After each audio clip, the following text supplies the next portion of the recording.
फरमाते हैं कि मैं ना मजदूर लेने गया, बगदाद के चौक में मजदूर बैठे होते थे।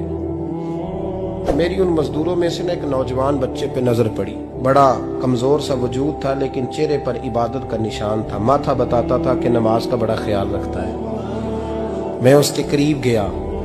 चेहरे भी बड़ा कुछ बताते हैं ना, चेहरों में भी बड़ी रानाई होती है। फरमाते हैं मैं करीब गया, मैंने उसको कहा बेटे मजदूरी करोगे? तो कहने लगा मजदूरों में बैठा हूं तो हुजूर मजदूरी के लिए ही तो बैठा हूं। तो मैंने कहा कि चलो फिर। कहने लगा नहीं, मेरी कुछ शर्तें। मैंने कहा बताओ। कहने लगा पहली शर्त यह है कि लोग 4 दिनार दिहाड़ी लेते हैं, मैं 3 दिनार लूंगा। मैंने कहा यार बे तो बड़ी बेहतरीन है, बाकी भी इस तरह की रख ले। उसने कहा हुजूर दूसरी शर्त यह है कि मैं आपकी मुकम्मल बात मानूंगा, लेकिन जब अजान हो जाएगी फिर आपकी नहीं सुनूंगा। तीसरी बात उसने ये की कि हुजूर मैं आपके घर में काम करूंगा पर आपके किसी सवाल का जवाब नहीं दूंगा।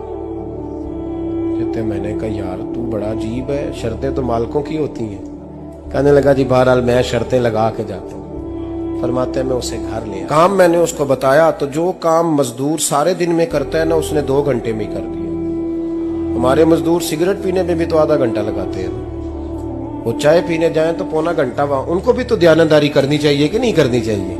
ने मुआहदा किया है ना जी, तो पूरा उतरना चाहिए ना।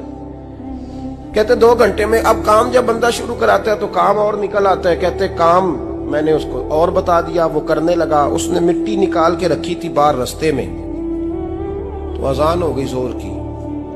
उसने वहीं कुदाल छोड़ी कही और चलने लगा। तो मेरा बेटा कहने लगा इसको जरा बराबर कर दो। कहने लगे चुप कर जा, तेरे बाप से बात हुई थी। जब अजान होती है तो मैं किसी और की नहीं सुनता, सिर्फ अल्लाह रसूल की सुनता हूँ। कहते मस्जिद चला गया, नमाज पढ़ के आया तो दोपहर का वक्त था। मेरी बीबी कहने लगी इसको को खाना खा ले। कहते हमने कहा खाना खा लो। तो कहने लगा मैंने रोजा रखा हुआ, रमजान भी नहीं था, नफली रोजा रखा हुआ। फरमाते हैं शाम हुई, मैंने 3 दिनार दिए। तो मैंने कहा तेरा नाम क्या है? कहने लगा मैंने आपसे कहा था मैं किसी सवाल का जवाब नहीं दूंगा। वो चला गया। अगले दिन मैं फिर लेने गया उसे, काम कुछ और निकल आए। तो लोगों ने बताया वो सिर्फ हफ्ते वाले दिन आता है। मैंने कहा क्यों? कहने लगे जी वो कहता है मेरा हफ्ते का खर्चा 3 दिनार है। जब 3 दिनार कमा लेता हूं तो बाकी सारा टाइम अल्लाह रसूल की जिक्र में गुजार दिया करता हूं। फरमाते हैं जी अगले हफ्ते मैं फिर लेने गया। मैंने पूरा हफ्ता इंतजार किया कि काम उसी से कराना है। मैं जब गया तो मैंने कहा चलो। कहने लगा मेरी शर्तें याद है ना? और मैंने कहा याद है भाई, साथ चल। फरमाते हैं काम कराया। 2-3 हफ्ते वो आता रहा। एक हफ्ते में गया तो लोगों ने कहा हुजूर आज नहीं आया।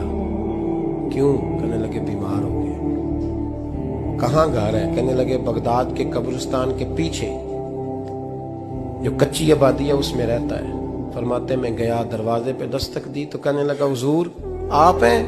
दरवाजा खुला है, आ जाइए। फरमाते हैं मैं अंदर गया तो मैंने कहा तुम्हें कैसे पता चला मैं आया हूँ? कहने लगा हुजूर अल्लाह वाले हो, आप नहीं आना था, वरना अमीर तो गरीबों का पता लेने कोई नहीं आते। कहते मैं करीब गया तो कहने लगा मैं आपका इंतजार कर रहा था, तेज बुखार है, तप रहा। जेब से कुछ पैसे निकाले। कहने लगा ये पैसे रखने। एक अंगूठी निकाली। कहने लगा हुजूर आज रात को मेरा इंतकाल हो जाएगा, इन पैसों का कफन खरीद के सुबह जनाजा पढ़ के मुझे दफन कर देना, और जब दफन करो तो ये अंगूठी लेके असर के बाद हारून रशीद के पास जाना। आप उसे कहना मैंने मिलना है पर वो आपको टाइम नहीं देगा। आप उसको आवाज दीजिएगा कि तेरी एक अमानत है मेरे पास।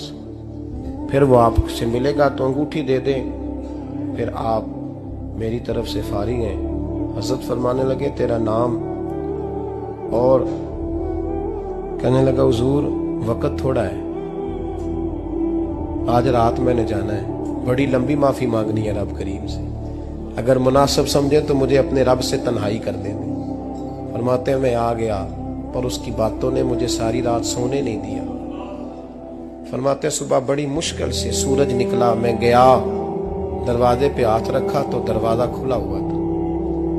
अंदर दाखिल हुआ तो खुशबुएं मेरा इस्तकबाल कर रही थी।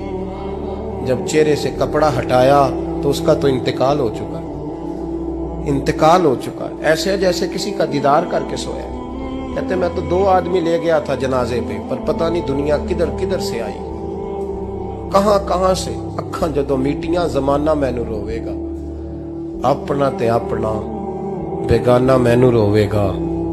फरमाते हैं मैं तो 2 बंदे ले गया था पर पता नहीं मखलूक कहां कहां से आई। जनाजा पड़ा, दफन किया। हारून रशीद के पास में असर के बाद गया। मैंने बुलाना चाहा पर बादशाह था, मेरी तरफ देखा ही नहीं। मैंने उसको कहा तेरी एक अमानत मेरे पास है। फरमाते हैं वो मुझे कोने पे ले गया। क्या बात है? कमरे में बुलाया, मैंने अंगूठी दी। हारून रशीद तो चीखे मारने लगा, कहने लगा अंगूठी वाला कहाँ है? मैंने कहा वो तो इंतकाल कर गया। कहने लगा मुझे कब्र पे ले चल।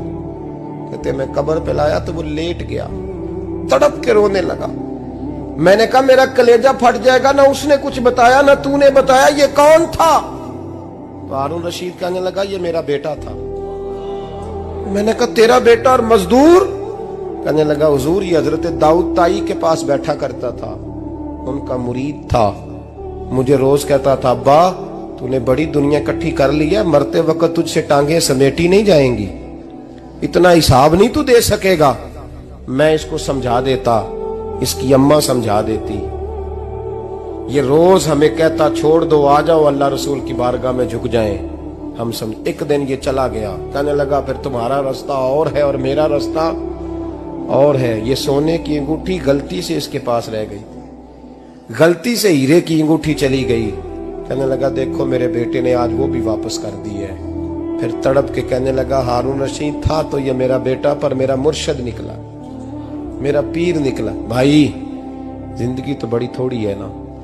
बाबा साहब ने कहा था उठ फरीदा सुते आ, और दाढ़ी आ गया पूर, अग्गा नेड़े आ गया, पिछा रह गया दूर। उठ फरीदा सुते आ, खलकत वेखन जा, मते कोई मिल जाई बख्शिया ते तू ही बख्शिया जा। उठ फरीदा सुते आ, झाड़ू दे मसीत, तू सुते रब जागदा, तेरी डाडे नाल परीत। मेरा रब हमें भी अपनी बारगाह में कबूल फरमा।